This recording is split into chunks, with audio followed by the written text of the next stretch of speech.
All right, let's go ahead and get started. So, hi everyone. Welcome to today's discussion from Burwood Group and SpinSci on patient curbside check-in.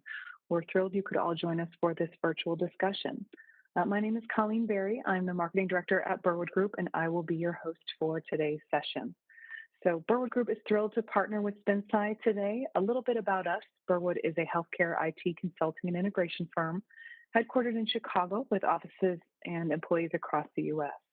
We've been helping our clients with remote access and work challenges over the past few months extensively. And with SpinSci, an expert in patient access, communication, and workflow solutions, we're thrilled to host this lively discussion today focused on enabling patient access during this unique time in healthcare, and specifically on the possibility of enabling patient curbside check-in.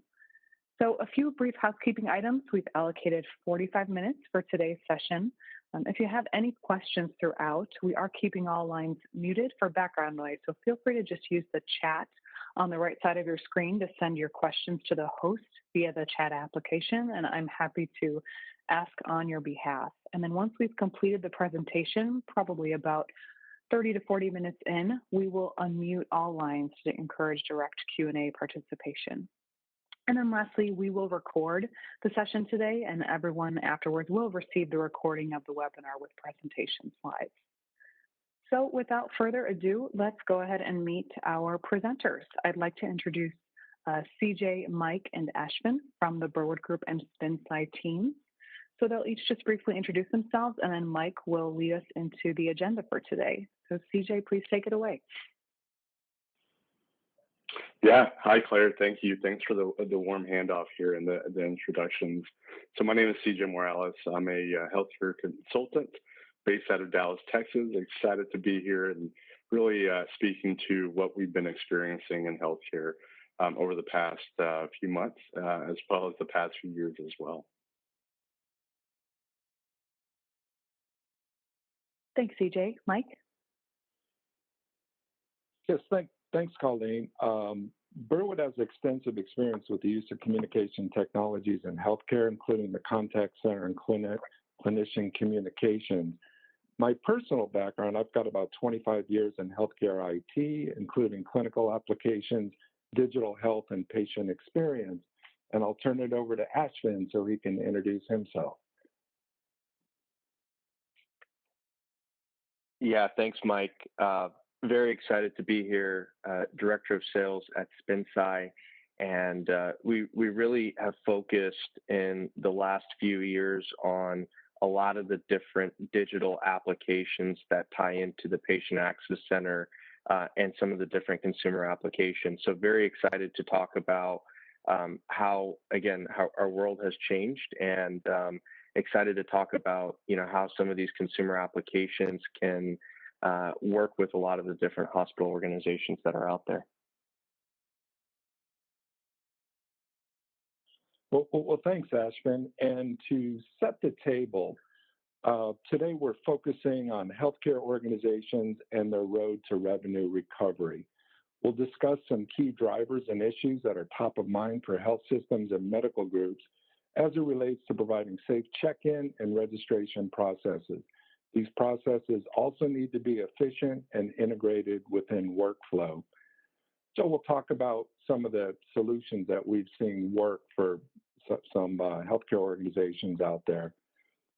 Our approach will be patterned like a fireside chat. There will not be a lot of slides, but hopefully a practical discussion of how some healthcare organizations are implementing solutions for social distancing. Our goal is to include some actionable tips that you can bring back to your organization, and we'll leave plenty of time for Q&A.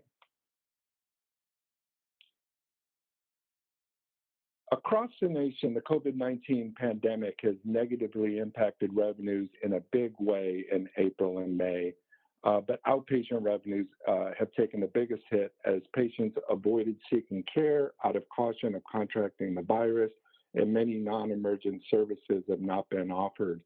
In fact, one estimate from the Commonwealth Fund found that visits to ambulatory care practices fell 60% by early April.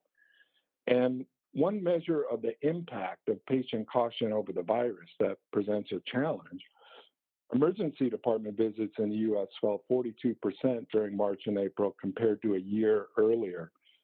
So folks are avoiding even things that otherwise would have taken them to the emergency setting. Avoidance and deferral of care has caused enormous pent-up demand for services, which means that efficient patient access to care will be an important consideration in the near future. In fact, the average hospital, it's been estimated, will need to run at 110% of previous capacity for 6 months straight just to recover this lost patient volume. So there's pent-up demand for services. Healthcare organizations need to provide the services. However, one survey found that 40% of consumers are uncomfortable seeking care. So the need to build patient trust and confidence and to do it efficiently is creating a significant opportunity to rethink how care is delivered.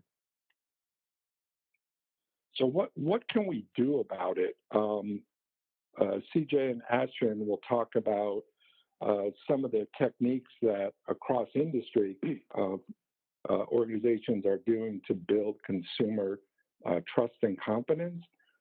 Consumers are facing a new environment with respect to social distancing, and retailers in particular, those of us that are, as we go out to stores, we're noticing they're adopting a number of key prevention practices. These include physical distancing, face coverings, frequent hand washing, training employees. Some of these things should be secondhand to healthcare organizations, but that social distancing is something that's new to us in healthcare as well. So in getting customers, or CJ? No, I was just agreeing with you, Mike. Oh, okay. No, thank you. No, and yeah, let's feel free to bounce back and forth and kind of a conversation.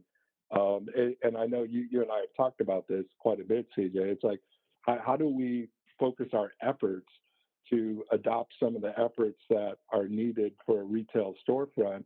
That kind of matters to healthcare too.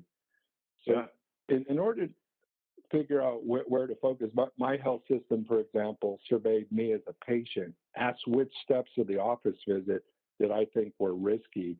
And 3 of those questions focused on the check-in and the waiting room environment. So as healthcare organizations, we not only need to create a safe environment, but we have to communicate this culture of safety to patients. And this starts with appointment setting and the beginning of the visit process. And so I'm going to turn it over to CJ and Ashwin with SpinSci, who have great experience in automating better healthcare interactions. And they do a great job of integrating systems of customer engagement, such as contact center systems, with healthcare workflow applications, such as scheduling components within the EHR. So guys, take it away. Yeah, Mike. Thanks again for the warm handoff and really framing this up. We're truly excited about really creating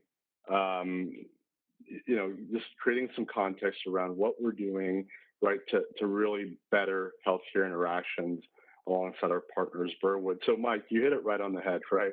We're all experiencing, we've all kind of experienced, let's say, buying a tool from Lowe's or Home Depot, where you pull into the store, you send a text, and they come out and load it for you. I mean, I've actually gotten that experience at Olive Garden, right? Just being able to pull up, they come out, and they bring your food for you. So we understand that's the new norm, and healthcare is no different, right? That's what patients or customers, that's what they're going to that's what's really going to stick. So, healthcare patients are looking at, wanting and looking at the same experience. The way we really see this in working with many different hospitals, there are, about 5 different distinct problems that we're experiencing today.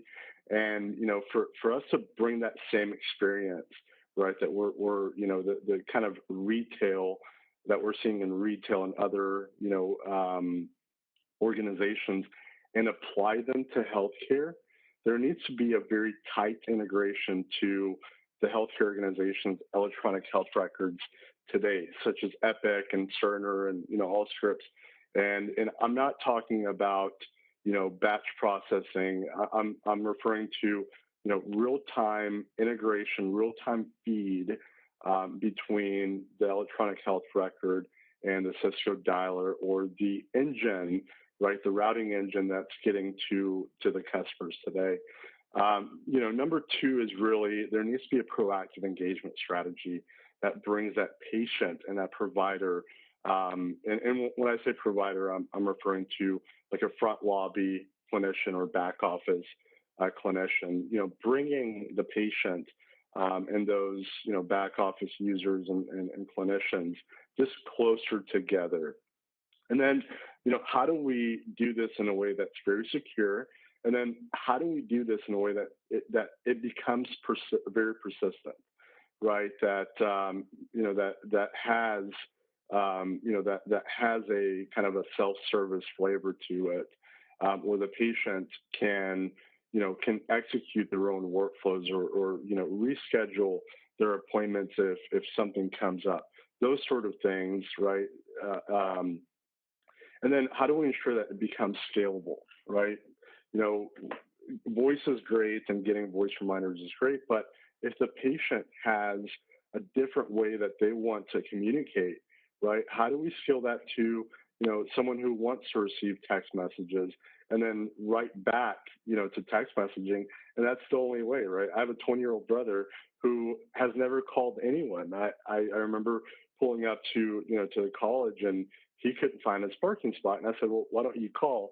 And he looked at me like I just, kicked his dog, right? He's just blindsided that I said that. So, and ultimately, this is not just about curbside check-in. This is really the new norm as we see kind of going forward. So that means that we have to take a look at this as the new era of also, telehealth and telemedicine protocol. And Ashton will speak to that a little bit more.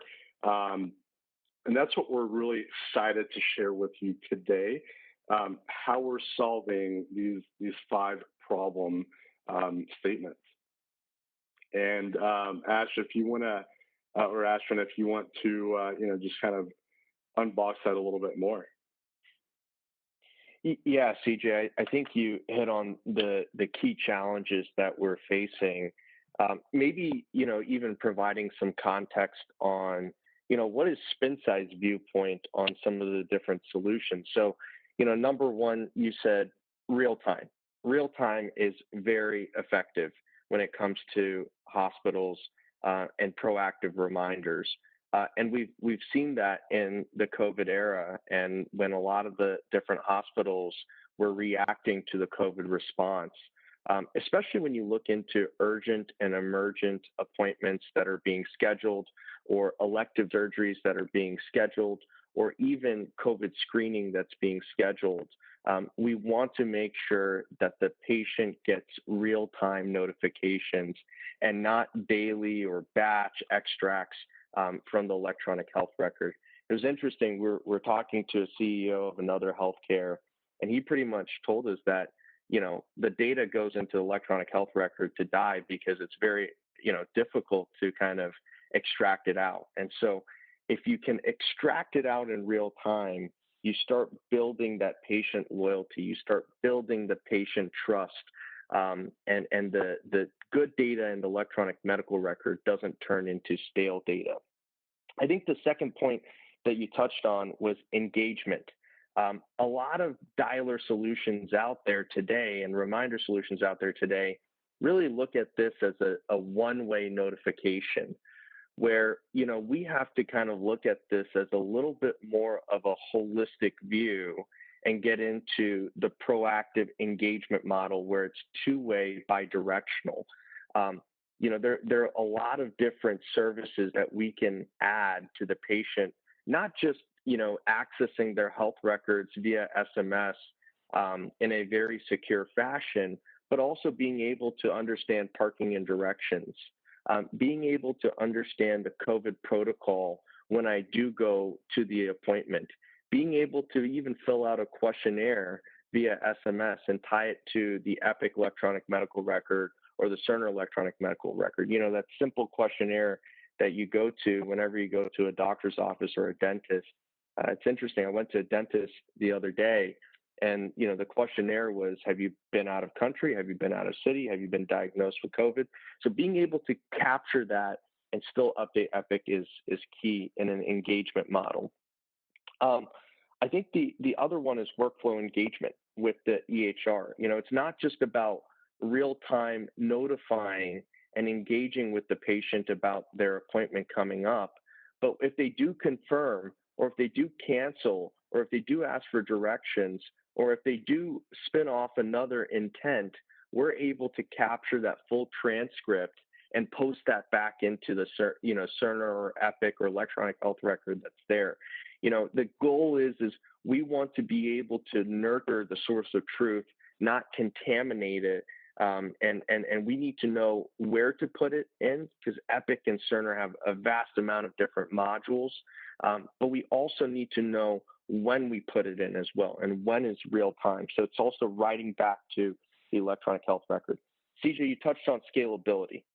Scalability is huge because a lot of hospitals today leverage voice. But what if we can expand it to other channels out there, like social media, Twitter, Facebook?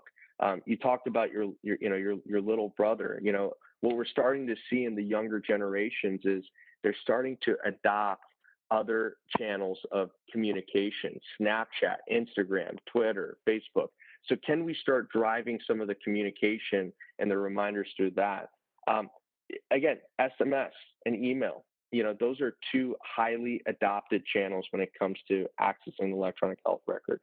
And then the last thing is Curbside. And Curbside is something that I want to double click on a little bit and kind of unbox a little bit in terms of, as hospitals are opening up a lot of the different elective surgeries, how do we create a safe environment for them to social distance? And not just that, how do we create a protocol for hospitals so that they can easily adopt it and really engage with a lot of the different patients via telehealth and a lot of the different virtual services that they can provide to the patients?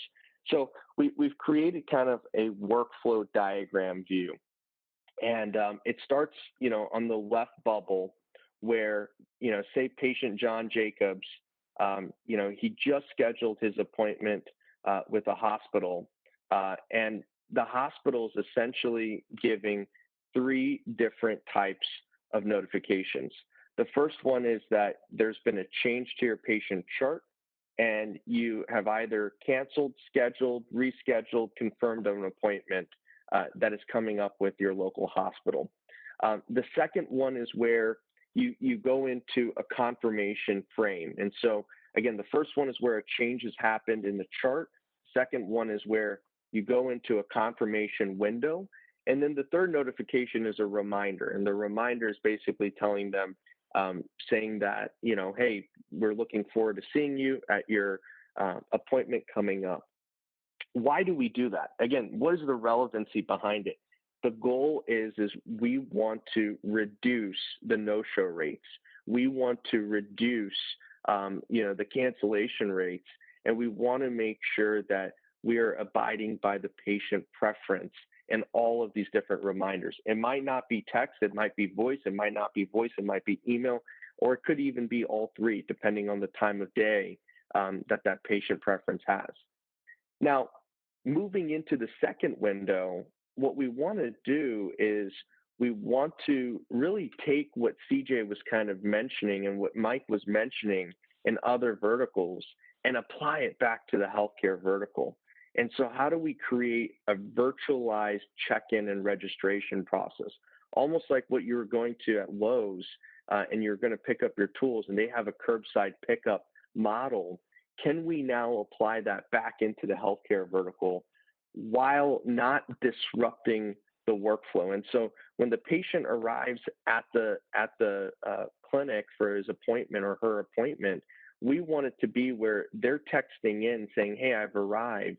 And they're replying and working off that key building block, which is the appointment reminder. So patient John Jacobs, he texts his hospital saying, hey, I've arrived. And the provider and front desk receptionist receives a notification, not in an external application, but inside of the electronic medical record. And they're able to chat with that patient in a secure fashion bidirectionally. So again, we don't want to disrupt the front desk receptionist workflow. We want to make it so that it is more integrated, more consolidated, and a easier workflow, so they don't have to go through so many different clicks. And that's where SpinSci has a one-of-a-kind solution. We've embedded our technology in these electronic medical records, and they can do bidirectional communication. And again, we've scaled this to where the full patient registration can be fully virtualized, and it feeds off of the appointment reminder that is there. Now, CJ, I know you are working with a lot of hospitals on the East Coast side. Can you talk about kind of how this appointment reminder is looking at for COVID use cases and non-COVID use cases, and then also scale into the curbside check-in? Yeah, no, absolutely. Yeah, so so we are working with, or we work with a large hospital out of New Jersey, and I think this really speaks to, Ashton, the examples that you're giving. So, I talked a lot about the 5 challenges, and those are really exactly their struggles. They were running daily batch processes between their electronic health record, which in this case was Epic, and their dialer, and there was no real-time integration, between the two. And because of this, customers were receiving stale information based on static data, which really resulted, this is one of the pain points, resulted in creating some confusion and losing a little bit of trust between, the patient and the hospital. So they really wanted to revamp that and give that customer, the trust back, and letting them know that the hospital is, securing that data, number one, and the customer is, or the healthcare organization is, looking out and looking at real-time data from that patient. The second issue they had is, from a proactive engagement standpoint, of course, it was static because it was only voice as well, which speaks to really a lot of the scalability that I spoke to.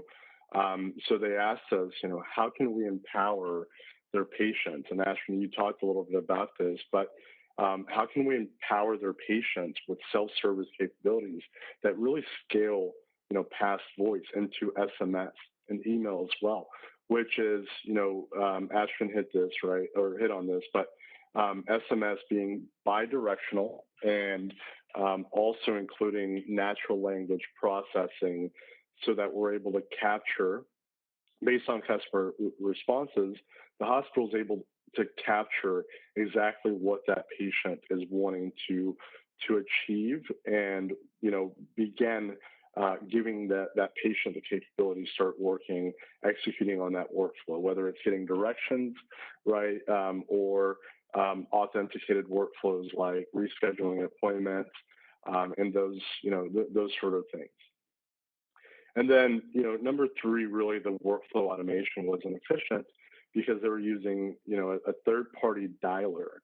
So what they asked us to do is, to help them really adopt their investments by integrating, and I know we're using that word, a lot or very loosely here, but by truly, creating a tight integration between their Epic communication and their native or Epic data, right, which is the single source of truth today, with their native Cisco dialer. And that what that did is really created real-time integration, of course, to be able to, and again, it's not about the Cisco dialer, it's reducing operational costs.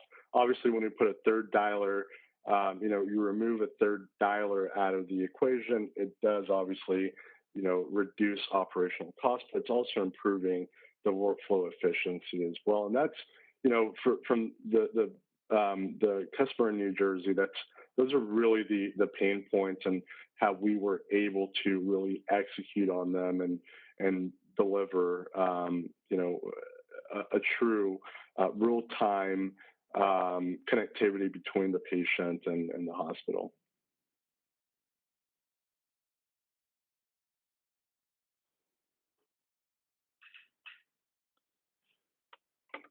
Yeah, I think, one thing to kind of add to that is, curbside check-in and, the COVID reminders and the proactive reminders, they're really building blocks that are on top of each other. But what we're starting to see now is, again, I saw an article the other day on adoption for mobile applications like MyChart and Cerner mobile app. And on average, what we've seen is the adoption's about 28%. And the goal is to try to, move up and bump up the adoption to about 35 to 40% for a lot of the different hospitals across the United States. And so one of the things that we are starting to see is how SMS can not only be high for adoption in terms of communicating with your patients, but it can also start being a proactive engagement tool and a digital adoption tool to scale up your mobile adoption and your mobile strategy that is there. And so, one of the key things that we're starting to see is, I go to a doctor's office or John Jacobs goes to a doctor's office, he's going to have some, post doctor office notes, some feedback, some advice. That's all driven through the mobile chart, the MyChart or the Cerner mobile app. And so if we can do kind of like a follow-up reminder saying, hi, John Jacobs, I hope your visit was great. Click this link to download the MyChart application. You can start seeing that the use cases are endless when it comes to the reminders and using SMS and email and voice as a tool to scale up other mobile strategies that are out there.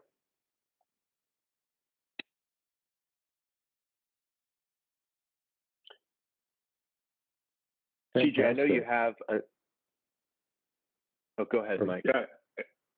Yeah, and that's and that kind of leads me to not to speak too much about what other hospitals are doing, because it's it is something that that everyone's experiencing, right? We all know it.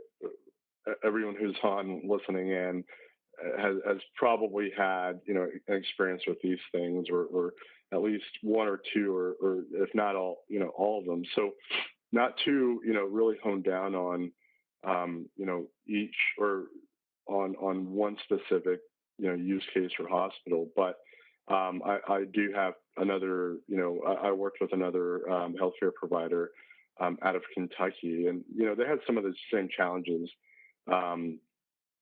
as the hospital in New Jersey, but they really wanted to they were really focused on COVID-19 response.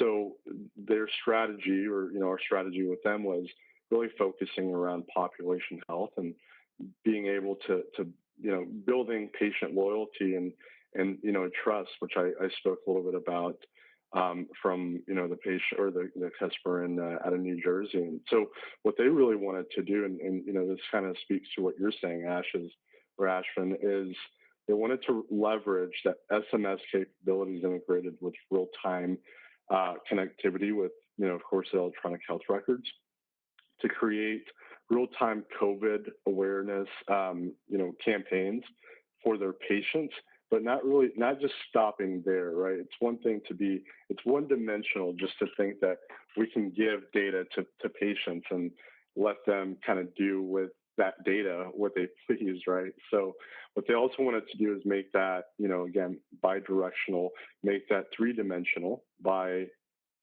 taking action on that. So what they wanted to do, and this is something that we're able to provide, is give their patients the ability to be pre-screened for COVID symptoms.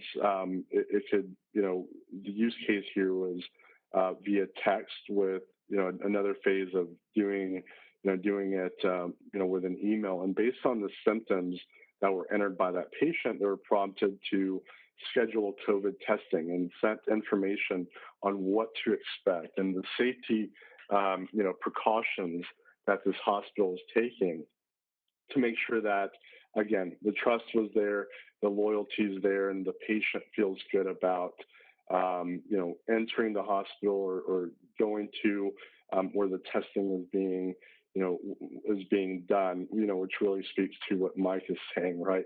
The loss of revenue, we assume that because all of this is healthcare related, we assume that hospitals are just going to be booming with business, but that's truly not the case. Patients, Mike mentioned it, I think it was like a 40% decrease. Patients are not wanting to go to the hospital. They don't know what to expect when they go, when they go to the hospital. I mean, anywhere from as an inpatient, when you go in for surgery, to when your loved one is,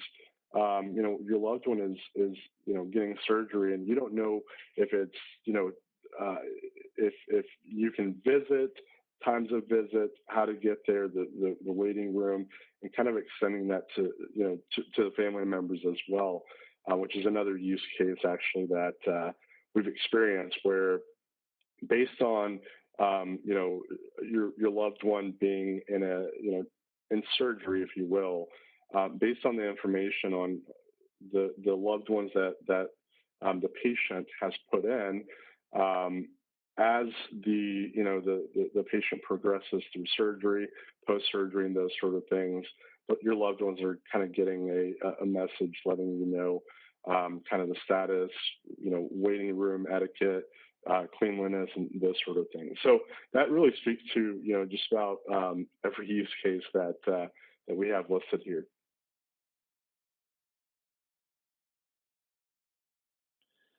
Great. And CJ and Ash, thanks for the conversation. And as you talked, it reminded me that the workflow that you're able to support, it's for both scheduled appointments as well as unscheduled appointments in times of surge, and be able to kind of rapidly triage and route. And it also works whether the patient is using a patient portal app like MyChart or not, and you've kind of seen different variations. Is that on target, kind of a flexible workflow approach? Yeah, absolutely. Again, the goal is how do we, leverage as many investments as the hospital has adopted already, and really tie them closer together so that it provides a consolidated workflow for your patients, your providers, and your access center. Yeah, that's awesome, Ashwin. And kind of bringing it home and talking about, some actionable tips and what should we be taking away from this. First, a little bit about Burwood, and we've got extensive experience in healthcare. A lot of our clients are making progress with and also struggling with how do they put their digital front door together, the website, mobile applications, patient portal, contact center. Patients and consumers can access care in a lot of different ways. How do you put it together? How do you integrate it? And as you just hit on a key point, in this pressurized financial environment, we don't have a lot of health systems with the appetite to go out and all of a sudden rip and replace and put in big, massive new strategic systems. It's more, how do we make what we have work better together? How do we automate those workflow integrations? So kind of talking about getting started, from my point of view, it seems like if I'm listening to this, and one takeaway is some of the folks participating in the webinar, I assume, have been part of command centers and approaches where folks from across the organization are getting together, whether it's IT, clinical informatics, all the different business disciplines. How are we going to handle social distancing? How have we been handling it? In some cases, they may have been ad hoc and kind of hasty solutions to this. Now, knowing that, hey, let's plan on about a year out scale, how do we do it right check-in registration, promote that culture of safety. Reviewing your process, it strikes me, for outbound communications is really key. And as I think Ashvin pointed out, the value of being able to have bidirectional communications that include the EHR, so you've got a seamless workflow. And an interesting question for me is, we talked about the digital front door. How do we usher patients and consumers through this visit continuum? How does that work with your physical front door? And that's where I think the opportunity to do a curbside check-in, kind of a virtual waiting room approach, is really timely and topical for healthcare organizations now. So I'm going to turn it over to Ashwin and CJ for any closing comments from your point of view.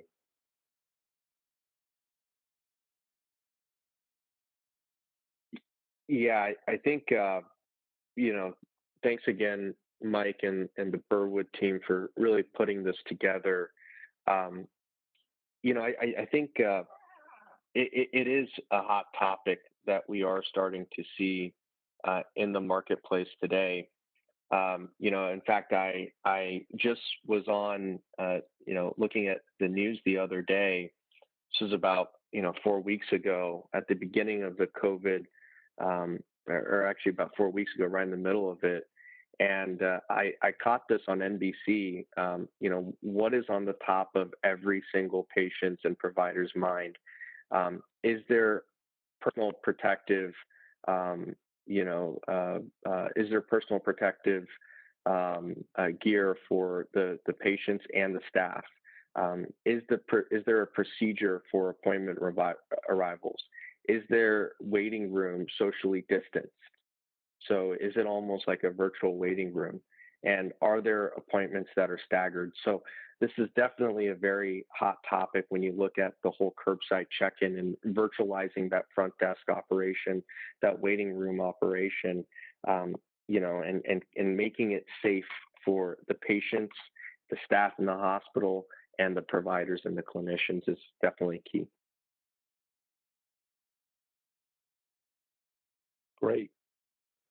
Great summary. And we've got about 8 minutes left. We had scheduled this for 45 minutes.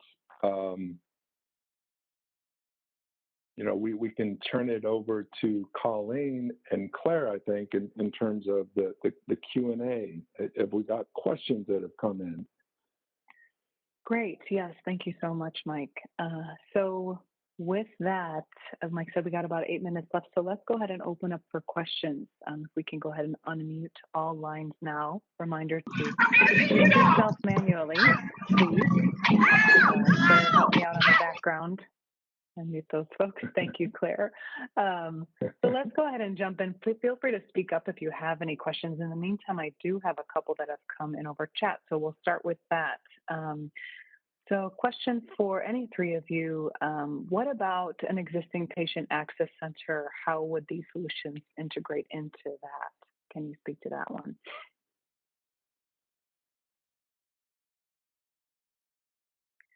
Yeah, I can go ahead. Yeah, go ahead. Yeah, go ahead. Yeah. So I think, one of the key things that we want to be very cognizant about is there's already been some type of investment from a patient access center in some type of contact center, like Cisco. And so one of the key things is, not adding our own platform. How do we build an application that natively hooks into your contact center environment while hooking into the electronic medical record data? And so that is something that we have created from a proactive engagement model, and that escalation into a patient access center advocate, whether they're scheduling, billing, referrals, triage, or even doing some type of telepharmacy work. Can we create that escalation between any channel, SMS, voice, email, so that whenever there's a patient that's on the other side of the line and they have a question, they have kind of a healthcare clinical question, and they might be feeling stressed or anxious about it, that they can get immediate support immediately. And so we've fully integrated it with, the key PBXs out there, and predominantly Cisco out there, so that it is an organic solution, and and the journey and the context does not stop at any one point. It continues to cascade and build upon itself.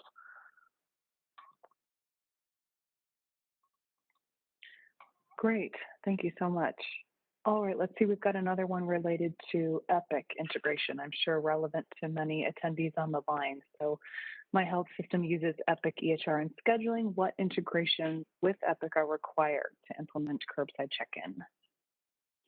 Yeah, so I can take this one. So there are many ways to integrate with Epic, right? The true solution that we're able to wrap around this is HL7, HL7 integrations with Epic, right? We have API capabilities, but extending, past APIs, we're able to, again, use HL7 feeds to be able to have that real-time integration into Epic. And, before about 2 months ago, this is something that was almost unheard of, right? And I think even today, we're very primitive to being able to do this, and it's something that's already been vetted, tested, and it has gone live with several hospitals today. So just a new way that we've kind of transitioned away from that whole the whole flat file feeds. Yeah, CJ, if I could maybe add just a little bit to that. We have a very special relationship and partnership with Epic, Cerner, Allscripts, and a lot of the electronic medical records out there. We're going on about a 5+ year partnership with a lot of these EMRs. And there's a lot of different ways that we can now tie into them. CJ mentioned HL7. We can also scale into the interconnect or code APIs based on their marketplaces and respective marketplaces. We can scale into Fire. We can scale into smart data elements. And we also can scale into direct integration into their databases like Kit and Caboodle and Chronicles. And so that is, again, a very special integration that we have. We are App Orchard approved and Cerner Code approved, and it allows us to build and grow upon their frameworks as well. Great. Thank you both. All right. One on SMS versus mobile apps. Why do you focus on SMS and text communication and not mobile applications? Ash, you want to take this one? Yeah, no, absolutely. I think it's important to focus on both. I think they both serve their distinct purposes. I think SMS is highly adopted across every single hospital. It's not only adopted within an internal communication and secure SMS, but it's starting to get more and more adopted via these patient reminders, and starting with the patient reminder as a building block. I read an article the other day. It's about 72% adoption that we're starting to see with SMS. I can adopt it on a smartphone. I can also adopt it on a flip phone if I have one. And what we're starting to see is that we can now leverage SMS as a tool that can enhance your mobile adoption as well. Don't get me wrong. I think both channels are very, very important, and it's very important to also have, it's very important to also have both channels available.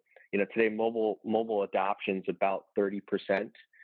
What I'm starting to see is about 25 to 30%, and if we can get that up to 40 to 45%, whenever there's a pandemic or whenever there's a crisis, it is very important that hospitals do have direct access and direct communication to patients, so that we can manage best practices and best protocols as well. Yeah, Ashwin, that's a good point about a general purpose communication like text, because some of the organizations we work with, it's like, hey, we've got Follow My Health or My Chart or Cerner's patient portal app, but not all the patients are on that, or they haven't signed up, or they're not used to using it. So it does seem like having both is a great option, but for those things that are really, hey, we really need to make sure this message is getting out, text seems like a great option. Yep. Great, thank you both. And we are just about at time. Any final questions from the group live before we wrap up?